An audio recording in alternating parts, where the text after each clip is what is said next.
Okay. Okay, murakomeye cyane. Okay, inshuti bakunze ISI YANONE TV turabashimire cyane. Mwebwe mwakanze subscribe muraho agaciro gakomeye cyane. Nawe utarakora subscribe kanda subscribe kugira ngo ujye ubasha kubona inkuru ducisha hano kuri page yacu ISI YANONE TV, video nziza cyane, comedy ndetse n'ibindi byinshi cyane.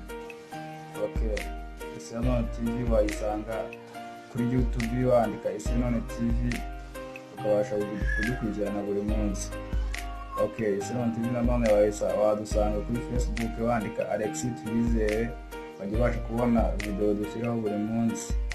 Kuri WhatsApp wakandika 0727607884. Okay, turabashimiye cyane. Kanda share, like na comment kugira ngo n'abandi bajye babasha kubona inkuru ducisha hano ndetse na comedy. Okay, naba agaciro gakomeye cyane. Okay, ni Alex Twizere umuhungu wanyu kabisa, timu ya ISI YANONE TV turabashimiye cyane n'akabizi. Okay, mukomeze mukande subscribe, share, like na comment maze dutwike.